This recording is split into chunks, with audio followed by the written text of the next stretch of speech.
Good morning and happy International Women's Day. Welcome to our Women Asking for What They're Worth, and I think we all know the answer to that one. Thank you for joining this conversation. This session is part of the 4th Annual Rising Economy Conference, an immersive virtual and in-person event hosted by the South Island Prosperity Partnership. My name is Joanne Sasvari, and I'm the editor-in-chief here at Page One Publishing.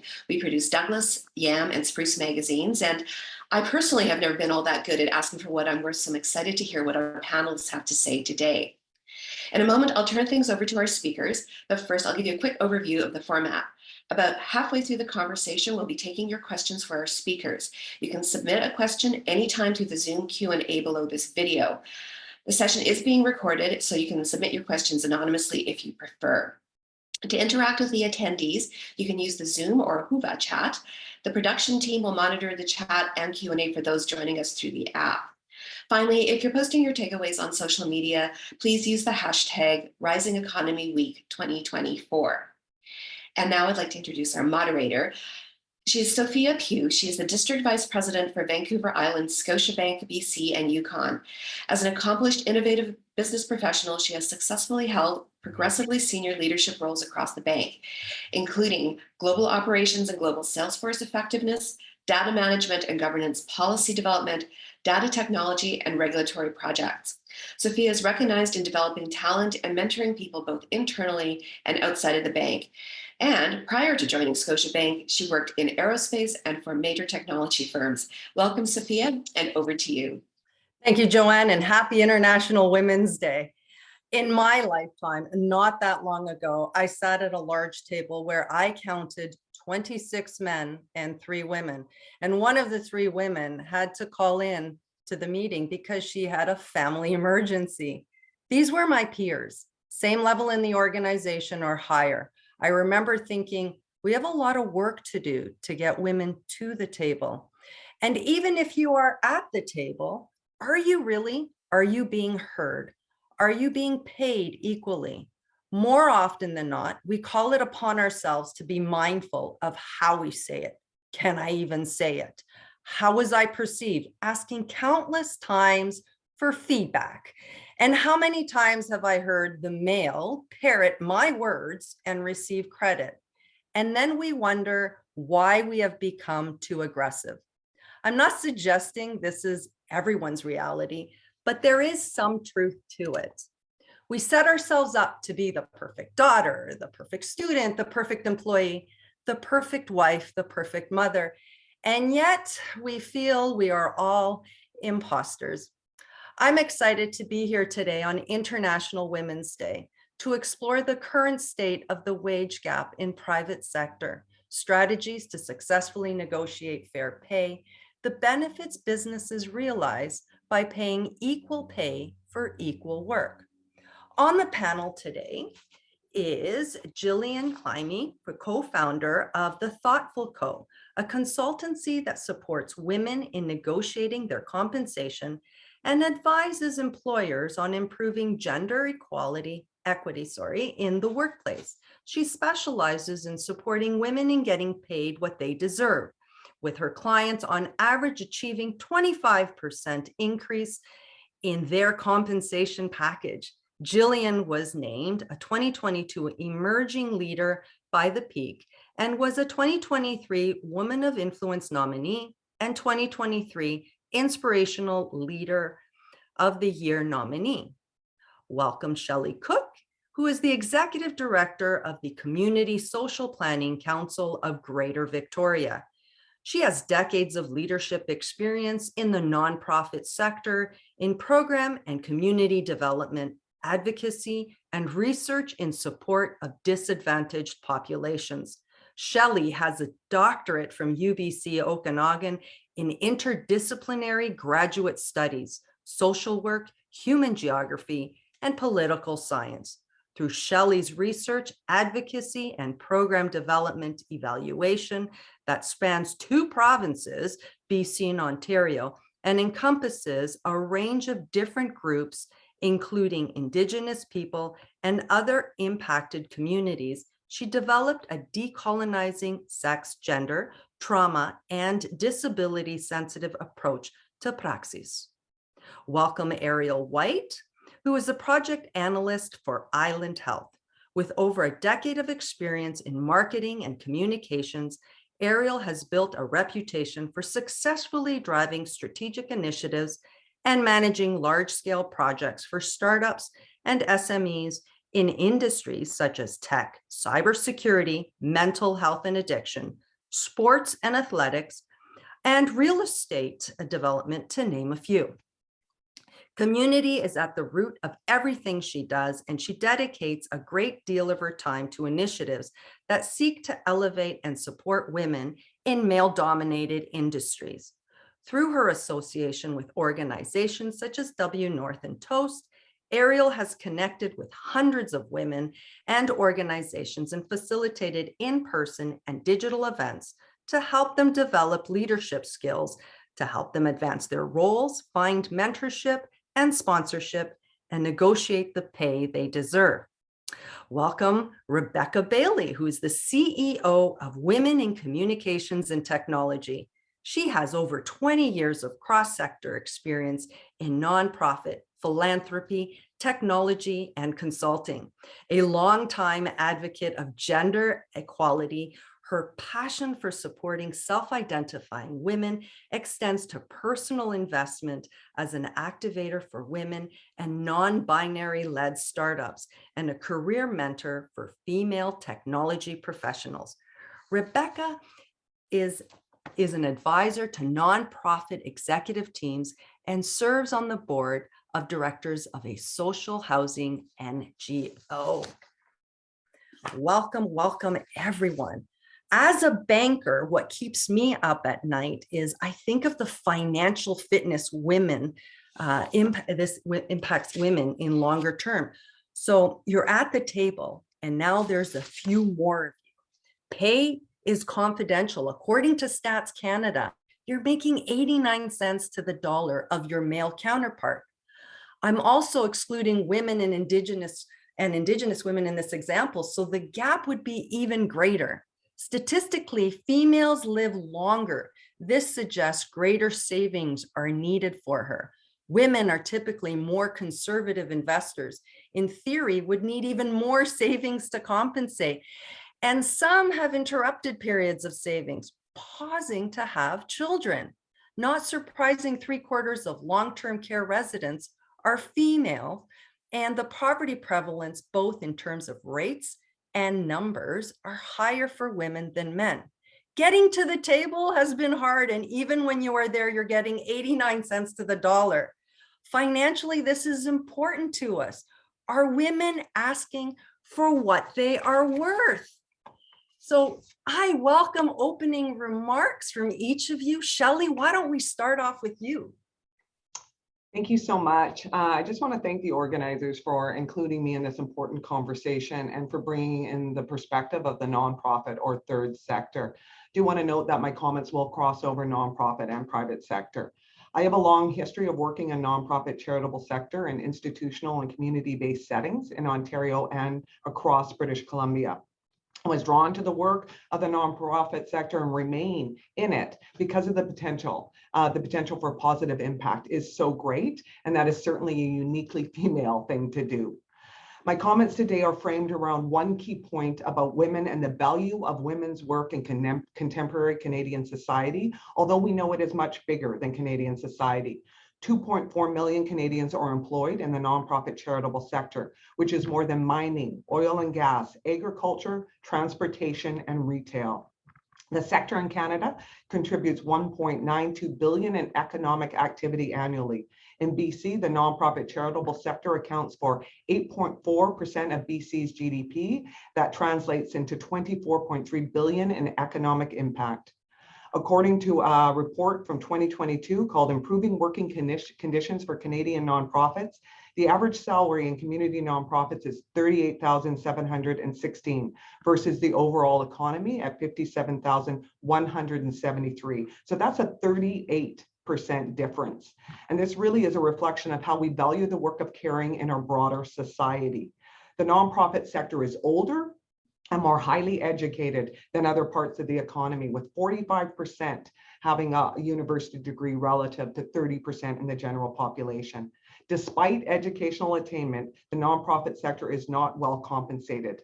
Workers in caring-oriented fields such as childcare, racial or racialized environments such as settlement services or Indigenous organizations make far less than their counterparts.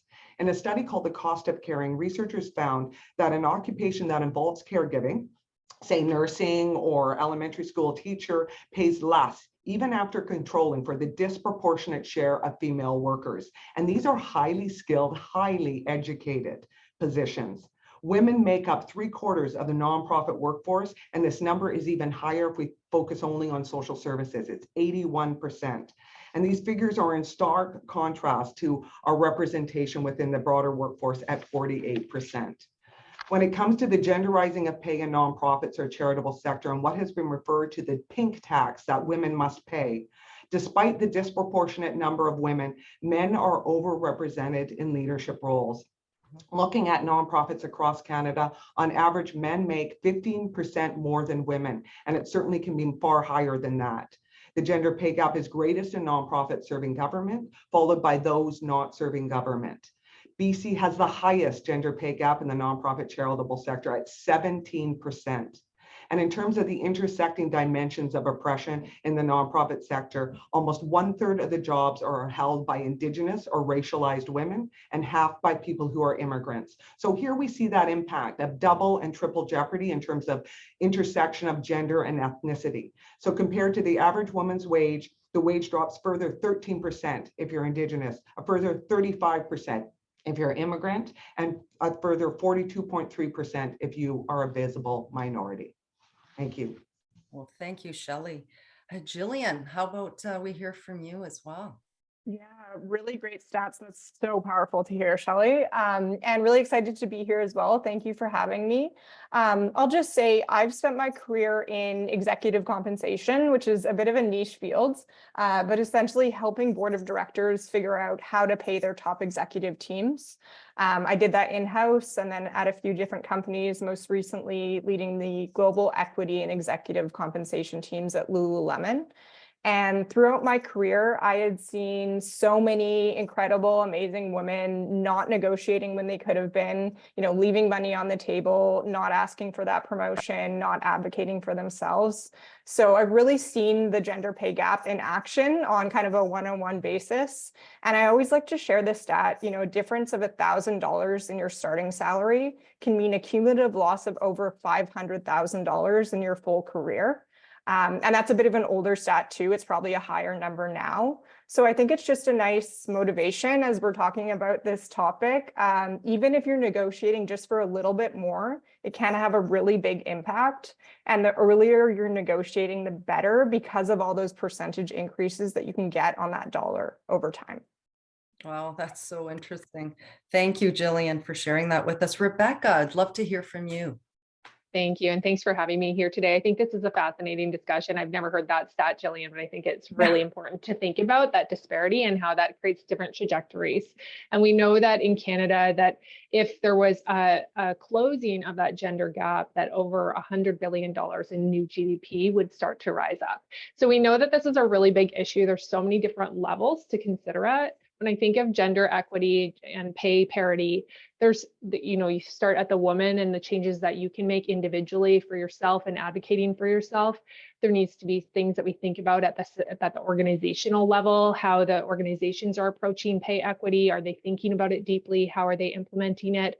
At a sector level, we need changes. We need things like quotas. We need things like legislation. And then that starts to broaden out to kind of society, public policy, public opinion about these things. And so it really is a very kind of complex, intractable, almost social issue. And it's so important to come at it from all these different levels. So I love the questions that we're going to cover today, because they really do look at it from different lenses. And I think that's really important when we're coming to the table to think about that and to have the confidence of knowing not just your own story, but the broader story that you're part of. So excited for the discussion today.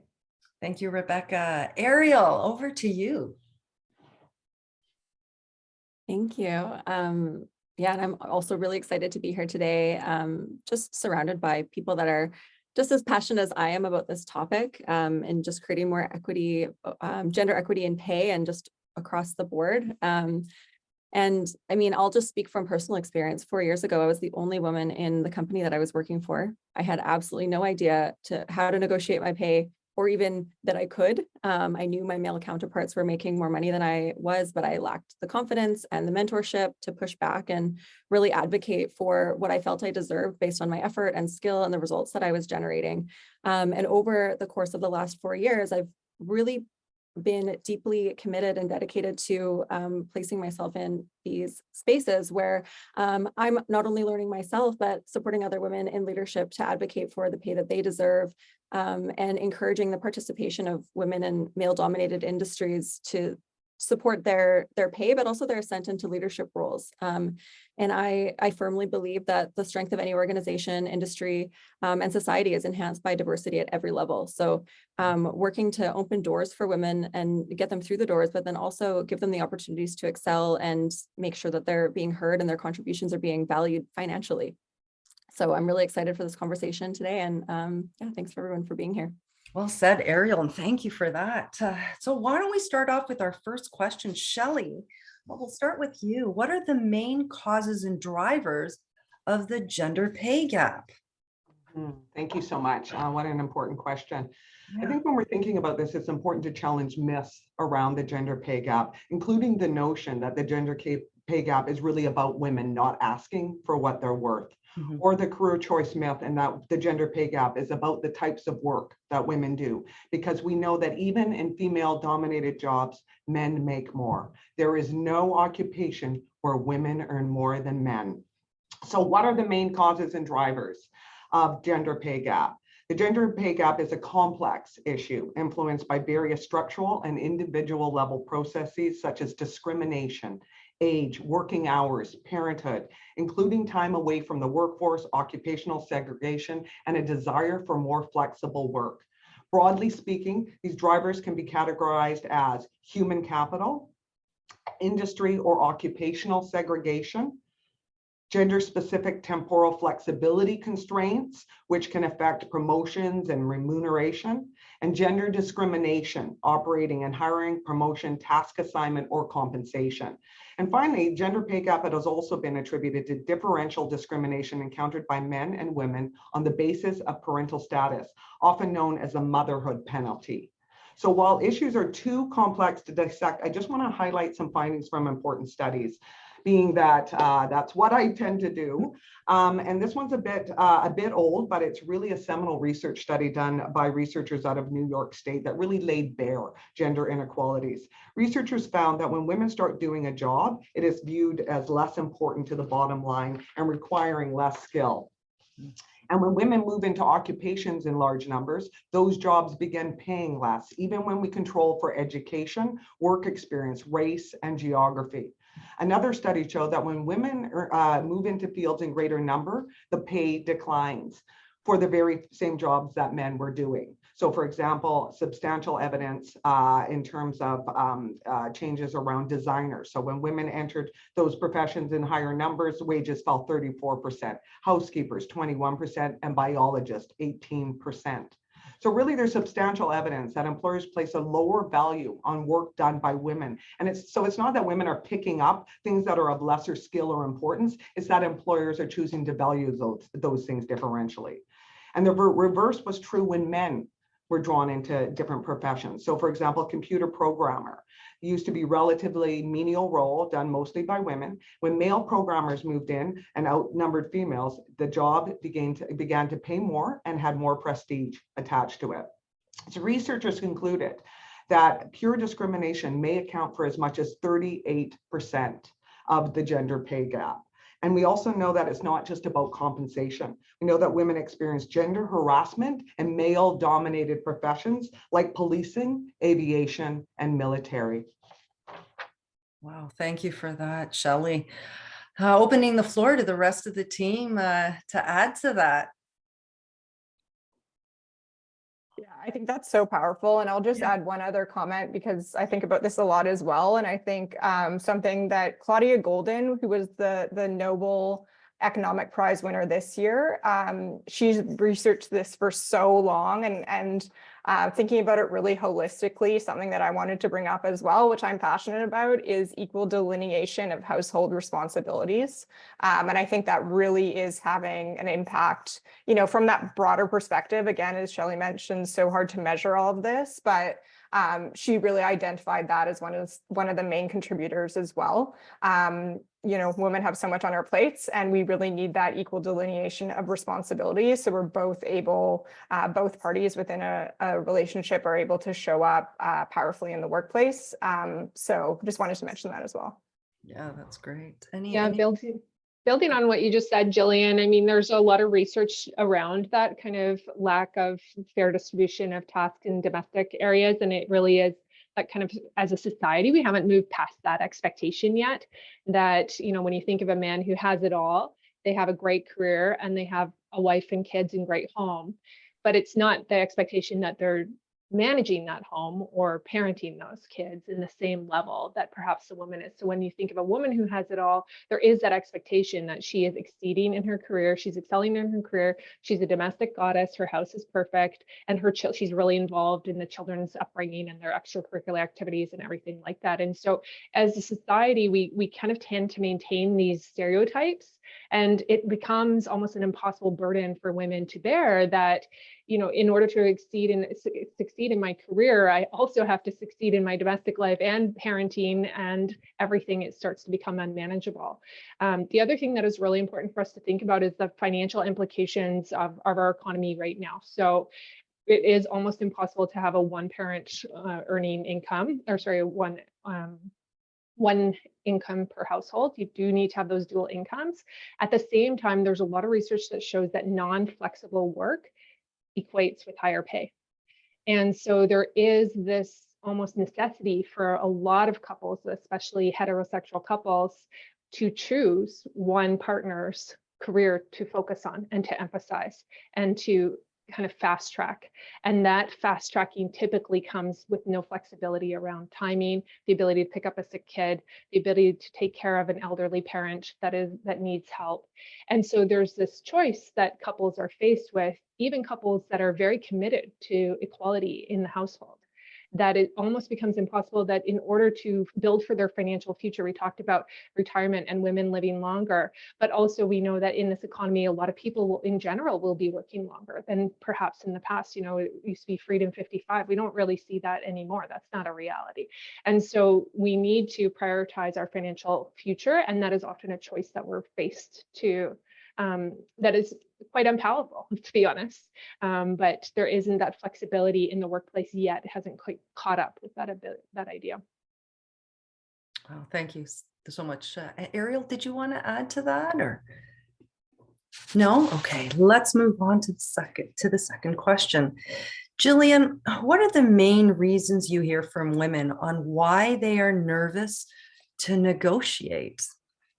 Yeah, I love this question. And it's been so interesting since starting the Thoughtful Co. a few years ago. We've worked with hundreds of women now, you know, new university grads to C-suite level executives of massive companies. And so often they say the same things to us, regardless of their level, industry, location. They say, you know, I just felt lucky to get the offer and I wanted to prove myself first. Or I really wanted to get enrolled, you know, make sure I was doing it well and then negotiate. And the fact that this comes up time and time again, like it's almost laughable how these clients are saying the same things to us. It's clearly a way that we are socialized to feel like we need to prove ourselves first. We're lucky to be there. We don't want to rock the boat. So there's something inherent in that I think we really need to push against and understand our own value in the workplace and all the amazing things that we add, the impact that we have, the value that we're adding to our teams, and really stand in that power. And when you're getting a job offer, when you're getting a promotion, you know, you've proven that you should be there. You've gone through all the interviews, people have looked through all your skills, you've been chosen out of many different candidates, or you're a very high performer and are getting that promotion. So it's really an amazing time to be negotiating. And sometimes we are self-selecting out or negotiating less than we could be. So I think that's kind of a big reason that I see. And in an ideal world, you know, we women shouldn't have to be negotiating more and asking for more. We should have companies who have equitable structure, so it shouldn't be on us. But as Rebecca mentioned, we're not really there yet. So I think really standing in your power, understanding your value and your strengths is such an important part of this. Yeah, I would actually like to add to that. I had a team, I'd taken on a new team, about 160, and this is in technology, and 100% of the time, the women were getting paid less than the men. And as a leader, I stepped in, I said, we got to change this now. And the firm that I was with, 100%, there were no questions asked. We fixed it. So organizations there is the appetite when it's shown to fix or right the wrong, if you will, but we're not negotiating at the beginning. Yeah. Yeah. So I think it is. And I love that you shared that, because so many of the clients that we work with on a company perspective are excited and want to be doing this work. So I'm really excited about where we're at. You know, people are asking questions, attending panels like today, talking about these things, and understanding that it's still a problem. Sometimes I think, you know, we've made so much progress, so people are like, why are we still talking about this? But I just saw out of the US, you know, the gender pay gap has changed 2% in the past 20 years. So we've made so much progress in some ways, but the gender pay gap is really sticky, which leads to that gender wealth gap, you know, and the financial impact of our future. So excited that companies and organizations in general are talking about this, and a lot are, you know, getting into this work, which is great. Okay, thank you. And I open it to the panel to add. Are we all good? Yeah, I would add just to what Jill said and onto the question. I think it's just about knowing that you can. Like I said, 4 years ago, I didn't even know that it was an option for me to negotiate. And I mean, and Jill and I have had conversations like, it's not even just salary, it's full compensation package. We can negotiate our vacation time, our parental leave, our benefits. Like there's so much more to compensation that we just aren't taught. And it's because we're socialized not to talk about money. It's rude. You have to keep your pay quiet. You have to, you know, you never talk about how much you make, and you never talk about how much you spend, and you never talk about any of those things. And it's because, you know, organizations don't want us to know how much everybody else is making, because they don't want us to know that we're allowed to actually ask for more. And so I think that having conversations like today are really important, because for some of us, it would have never even occurred to us to try and push back and ask for more. Yeah, well, thank you. Thank you for that, Ariel. Rebecca, what are the benefits businesses realize by paying equal pay for equal work? It's a great question. And again, kind of going back to my earlier comment, it's so important to look at this from a systems level. And we know that the system isn't there yet. And if you want to change a system, you have to speak that system's language. And the language of business is profitability. So how do we tie pay equity to profitability? Because we know, of course, there's going to be short-term impacts. There absolutely will be. If there's a pay gap, to rectify that, there will be a short-term additional cost. Unless they're going to reduce everybody else's salary, which is unlikely. Most of the time they will bring up so that they're level. So we want to think about, you know, helping businesses think beyond just the next quarter, because we know that true profitability is not quarter over quarter. It's where you're going as a business, kind of medium and long term. And we also know that the workforce and the state of your workforce is directly connected to whether or not you're going to succeed as a business. And so the great thing is that there's tons of research that shows that pay equity and pay transparency and equitable compensation across the board is highly, highly associated with workforce morale.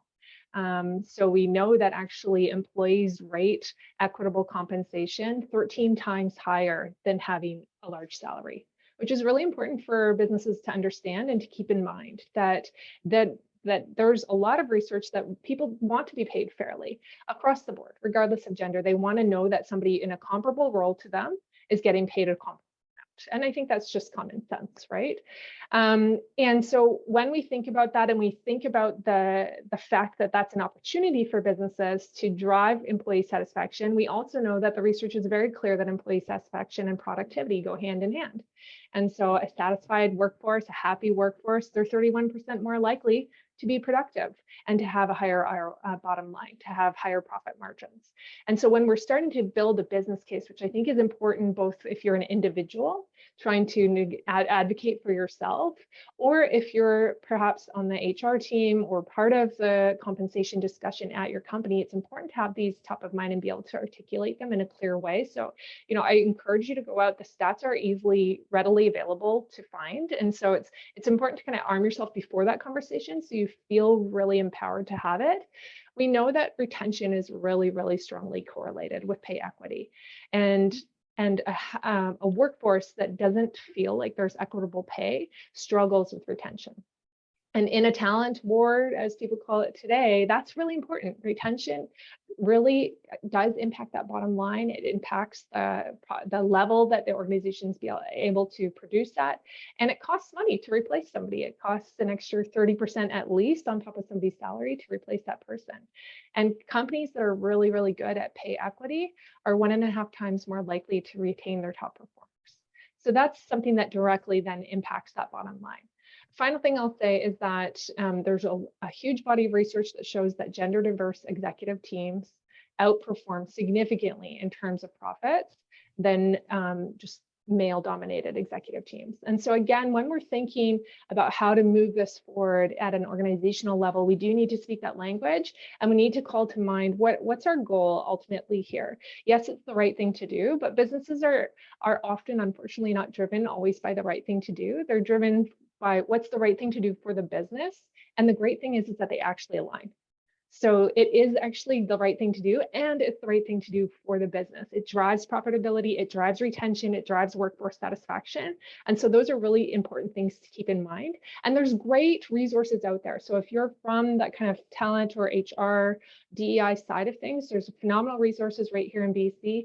I will recommend Jillian. The Thoughtful is phenomenal. They have extensive experience and expertise in this area, and they really provide that kind of consultative approach. If you want to do a DIY kind of approach, if anyone's heard of Unbounce, they're a Vancouver-based technology company that started a toolkit called Pay Up for Progress. It's a pledge that you take, and it's a whole DIY process that maybe is where you start if you're not sure to even how to have that conversation. Talks you through how to do a pay audit, talks you through how to have that conversation at an executive level. And then there's also TAP Network that helps with a lot of resources. So if you're based in BC, there's a lot of resources for you, a lot of people in this space with a lot of expertise. So don't try and do it alone, try and go out there. And again, if you're advocating for yourself, I think just having that confidence of knowing that this is bigger than you. It's not a you thing, it's an ecosystem challenge. And so having that confidence to step over that, and like Jillian said, get beyond I'm just lucky that they gave me the offer. No, these are systemic issues, and we can't be held back by them, because the earlier we address them, the more impact that they're going to have for us and the society later on. Oh, that was wonderful, Rebecca. Thank you for sharing that. Would anybody else like to add to that? Yeah, go ahead, Shelley. Yeah, I just wanted to sort of pick up on sort of the theme around the value of diversity within workforce. We know that people who are more different from each other make better decisions together. And to highlight this, I just want to cite a study from the Journal of Corporate Finance that looked at environmental lawsuits filed against the firms that they interacted with. And women have very different ethical standards than men, and generally are more universally concerned about other people. And so in many areas of business that are still dominated by men, it's very much an improvement to have women within the boardrooms and that diversity of female directors. Women are more open to seek knowledge that complements their own, so open to expert opinions or specialized opinions. And ultimately that leads to better, more thorough, well thought out decisions. That's true. And especially on the technology side as well, when you're dealing with finance, having a diverse team from a data analyst analysis perspective, that diverse thought. Now you're thinking, okay, what about women, and what's the impact in this model for women or even other underrepresented communities, for sure. Thank you for that. Anybody else would like to add to that? Yeah, I would add, I mean, I think any position that's in a decision-making position or like a board of decision makers needs to be representative of the communities and populations that we're serving. So whether we're providing a technology or a product or a service, the people making the decisions about how we're going to execute that need to be diverse enough to represent, you know, the people that are actually buying these products or benefiting from these services. And so it's an important thing to think about, not just from an equity standpoint, but also, like Rebecca said, we're going to be outperforming businesses that are homogenous because we're speaking to our audience in a more effective way because we've got more voices at the table. So it benefits the business. It's not just about placing women in higher roles and making sure that they get paid so that it's all fair. It's like we're actually benefiting the business. It's for the business. It's not for us. And I think that's something that kind of gets lost in translation a little bit. Yeah. Good points. Great points, Ariel. Thank you for that. Anybody else? All right. Ariel, what are the best practices and initiatives that have been implemented to promote and achieve gender pay equality? And what hurdles are we faced with to scale them up? That's a really great question. And I'm really glad that you asked. I think that number one is pay transparency. Last May, BC passed the Pay Transparency Act, which requires employers to claim what they're paying their employees. And I think that that's one of the number one reasons. Again, going back to not knowing whether or not you can negotiate or not knowing what to ask for. I mean, I've applied for roles and been asked my salary expectation, and I have absolutely no idea. I think that having an understanding of what the salary range is being offered enables us to ask for a range that we're comfortable with, but also that is more equal to everybody else. And I also think that not just pay transparency within an organization, but amongst each other, like breaking the stigma of having conversations with your colleagues, with your friends about what we're getting paid,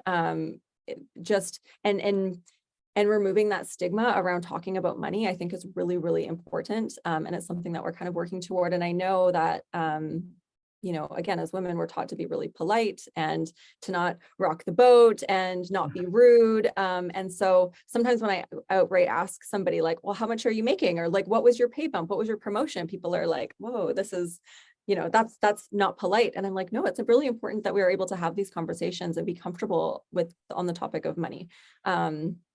And I also think number two is more equity within an organization as far as things like parental leave.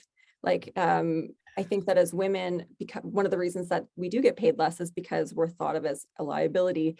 You know, what if we get pregnant one day? What if we want to take a maternity leave? And so using language like paternity leave, like parental leave, again, destigmatizing having a male take a parental leave for 6 months or for the full year, and making that okay for a man to do that enables us to make decisions that are best for our family. And like, I think it was Rebecca said, what was I going to say? I lost my train of thought. Just making it okay for us to split those responsibilities. Rebecca and Jill both said this, splitting those responsibilities so that it's not all on the woman, so that we're not seen as, you know, the employee that is going to maybe take some more time off, or going to have to leave to pick up a sick kid, or going to have to take care of a parent. Socializing both men and women to understand that those responsibilities need to be shared, so that when employers are making decisions about what they're going to be paying us, that's not a part of the consideration. Oftentimes I say, think of every decision that you make with people first and process second. And people, regardless, male, female, whichever community you belong to, it doesn't matter. It's people first. And everything else falls around process, and that can be changed.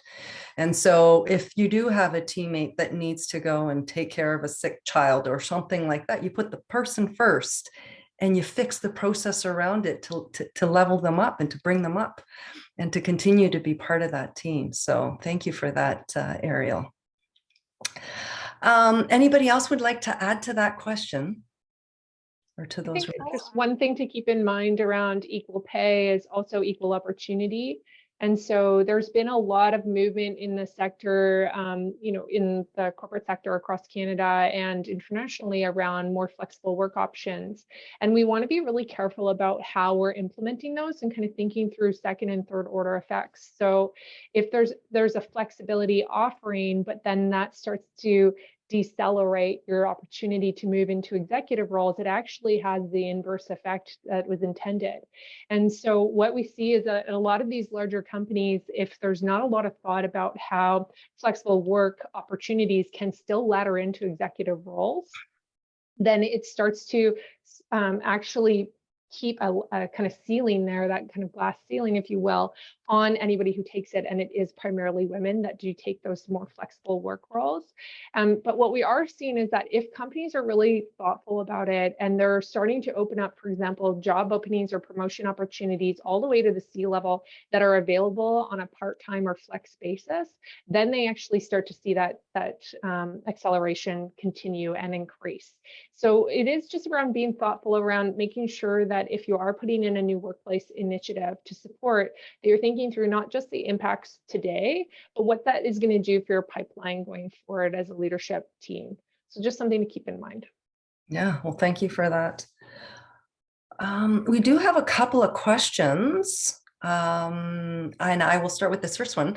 What advice does the panel have for female professionals in early career as they negotiate compensation for their first few roles?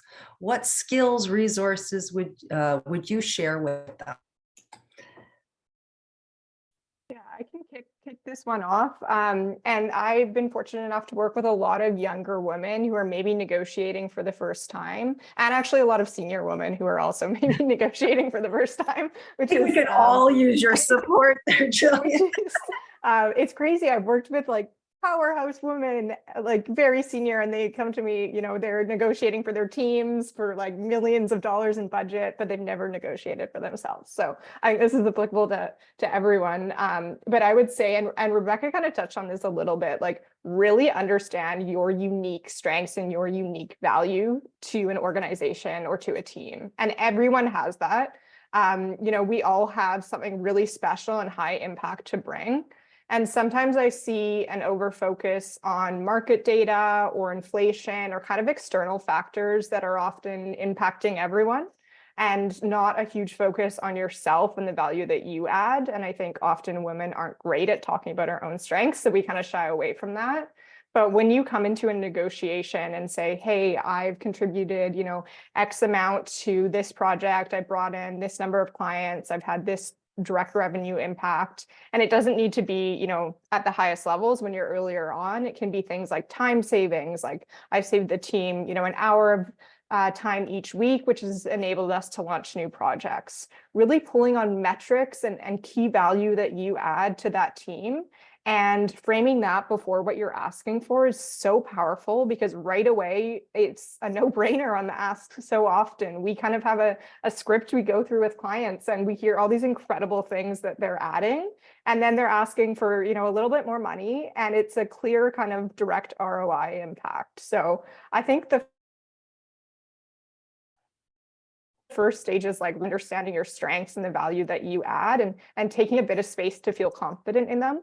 You're never going to feel 100% confident going into a negotiation. There's always nerves, but just giving yourself that time, that prep, to really be able to articulate those, feel that baseline level of confidence. And the last piece I'll say is also give yourself space to really prepare. We work so hard for our companies. We add so much value, but we're not prepping for performance reviews.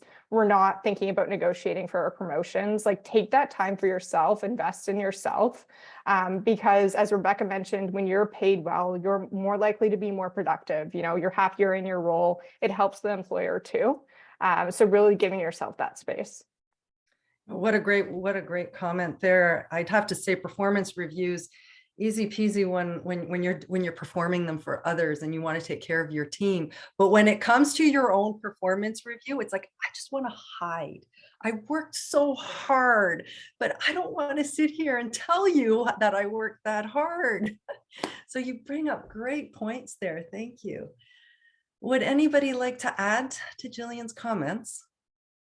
You know, just building on what you just said there, Sophia, is that especially if you're early in your career, something to keep in mind is that as women, we tend to overemphasize on the hard work aspect of getting ahead. And we almost overestimate how much that is valued versus not valued, but how much that factors into promotion opportunities and acceleration opportunities, because actually hard work will only get you so far. Yeah. Nobody else is going to advocate for your career except for you. And so you have to be good at telling that story of what you've accomplished. You have to be good at telling this story of what you've brought to the table. And so just thinking about when you think about a narrative when you're going forward, and I love that point of like, we don't always prepare for those performance reviews. If you had a really big pitch to do to an external client, you would prepare so much for that. You would get it so perfect. You would have all of the little questions ready. You would have everything that you needed to back up your pitch. And we need to do that for ourselves. We need to be ready with, this is what I've brought. And we need to be ready when there's questions or kind of distractions of bringing it back to, here's the value that I bring. And as a young professional woman, the best advice that I can give to young professional women, is that hard work will get you this far. But exposure and awareness around what you are doing will really start to accelerate your career. And that's where you can start to be more confident in those negotiations, as if you have that ready and prepped to go. Ariel, I think you cut you off there, so I'll bring it over to you. Okay, we started at the same time. And I would just add community, like building community, building your network, having mentorship, having sponsorship, having people that you can talk to. I mean, one of the organizations that I volunteer with, Toast, which is a talent platform for women in tech, there's a whole channel in our Slack that talks about salary. What is the normal salary to ask for this type of a role within this type of an organization with this type of skill set? And they've got, you know, hundreds of women that are responding in these comments saying, okay, this is what I asked for. This is how I negotiated pay. I think that, you know, once upon a time, there was the old boys club, and all of, you know, the men kind of talked amongst themselves in the locker rooms and golfing about how they were going to operate business and how they were going to be successful, and they supported one another. But as women, like, we really haven't had that same sense of community when it comes to business. And so I think that building your network and engaging in spaces where women are having these kinds of conversations is so valuable and so important. And I think that investing that time into an organization that's going to actually help you to be able to have these conversations confidently is the best investment that you can make. So, well, thank you for that. Okay, we have one more question, and it's, do you see any evidence for optimism, particularly as women re-enter the workforce after taking a parenting hiatus? Who would like to take that one on? I can start. So I do actually see evidence for optimism. There's been a resurgence around this topic in the last 10 years, and especially the last 5. And there's some really large employers in Canada that are recognizing the value of women who have been out of the workforce for a while.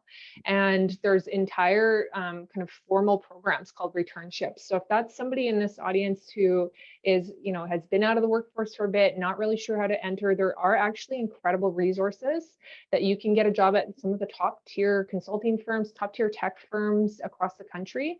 And they will start to actually give you guidance on what skills you might need to if there's things that you need to upskill in. But the skills that you bring, the expertise that you bring from earlier in your career are transferable. A lot of those things that are needed to get ahead are actually those soft skills about how to navigate, how to bring context to a situation, how to communicate effectively. And so if there are little things of upskilling, they offer those opportunities. So I see that at very large enterprises. And then I also see that in smaller startups. So I see a lot of startups really competing for talent and trying to get creative about how they're competing for talent. And I'll share an example from my own life. I was on maternity leave with my second, and I wanted to pursue an opportunity with a technology company.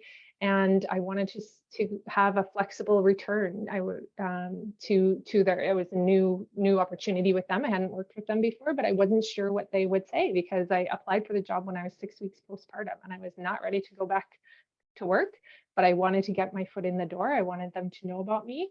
And we had a conversation, a really frank one. And I didn't start until 4 months later after I finished my interview process. They held that spot for me for 4 months. And then I started part-time only for another 4 months.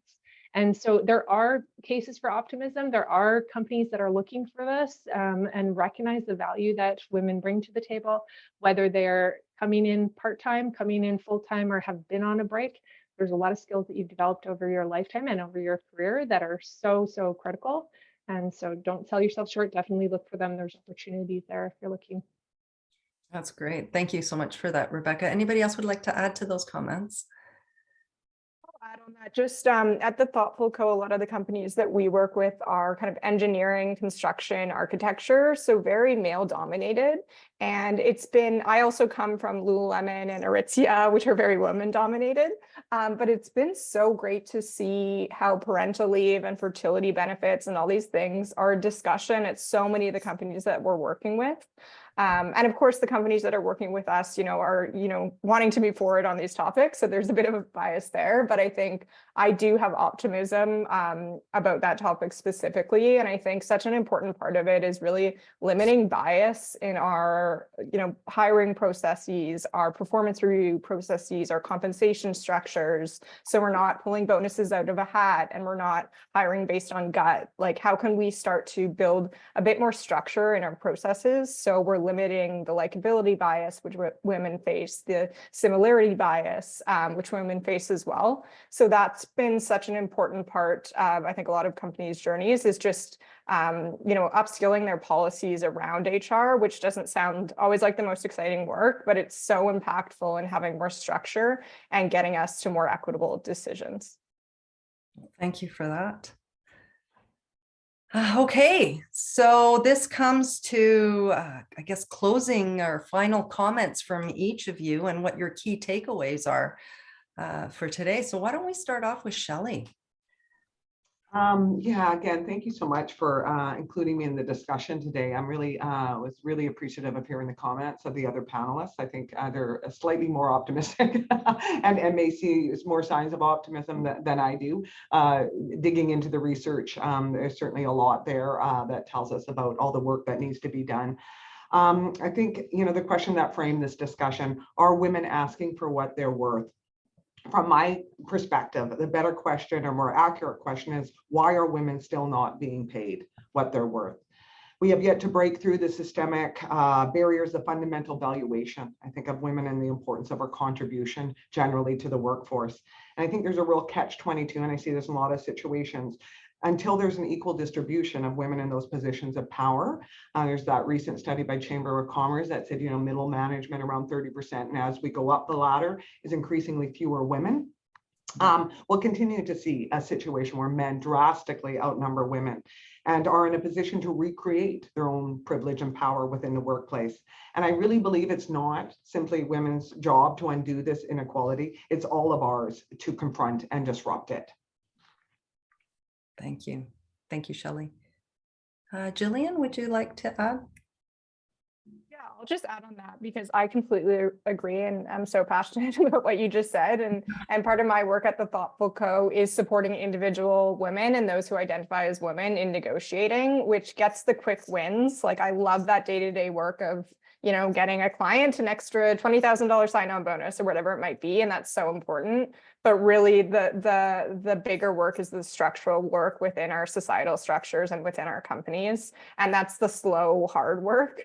And you don't get the quick wins, but it's the structural change. So I completely agree.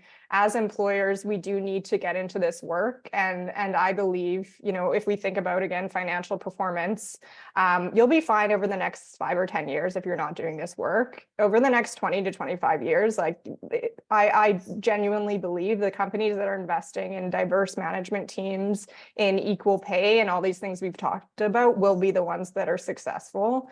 New generations that are coming into the workforce are demanding these qualities. They're going elsewhere if companies don't have them. So it's really such an important time as a leadership team to be looking to the future and say, how am I investing in these things now? Because yes, in the short term, you can still probably get by, but in the long term, we do need to disrupt some of the structures we have in the workforce. So true. So very, very true. Rebecca, how about we hear from you?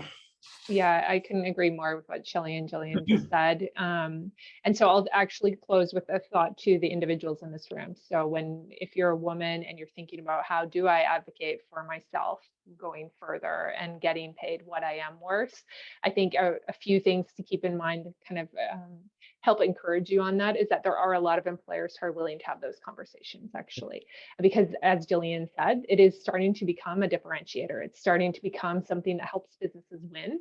And so do have courage and take encouragement from that it's not as rare as you may think. And so it's important to have that conversation to at least explore it, and you owe that to yourself. And then second, as Jillian said, I just want to reinforce that the earlier you start that, the better. And the best time to start anything was 10 years ago, especially if you're already in your career, but the second best time is now. And so when you're coming up to your next performance review, when you're thinking about your next role, whether that's internal or external, how can you come having prepared to advocate for yourself? How can you build that confidence? Do you need other resources? Do you need to go and get some external support in doing that, whether that's through a friend, through a consultant, through research? And how can you make sure that you're super confident in that conversation? You've practiced it, you're ready to go, and you really do have a clear understanding of what you are worth. Because we're not here to work for free. We want to do work that's meaningful and passionate, but we want to be compensated equitably for that, and you deserve that. And so encouragement that there are signs that it is an opportunity for you, and the more that you take it on yourself, the better opportunities you have. Well said, Rebecca. Thank you for that. Ariel, what about you? Thank you so much again for having me here. And I would echo what Jillian, Shelley, and Rebecca just said. I mean, never stop learning and growing, and remember your value. You bring unique perspectives and skills and talents to the table, especially in environments like male-dominated environments where you might feel overshadowed or undervalued. Just stand firm in the knowledge of your worth and don't settle for less than what you deserve.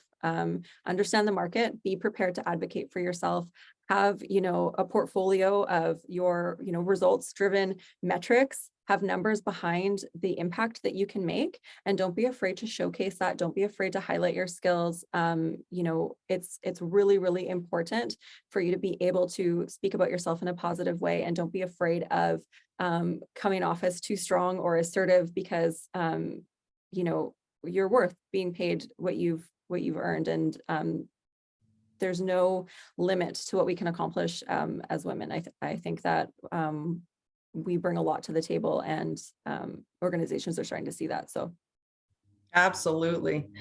This has been a wonderful hour spending time with you. We've come so far, and yet we've got so far to go. So I'm going to bring in a sports analogy into this. For those of you who may not be familiar with Ironman, it's a grueling 3.8 kilometer swim followed by a 180 kilometer bike, followed by a 42.2 kilometer run. World Championships require you to qualify to enter this race.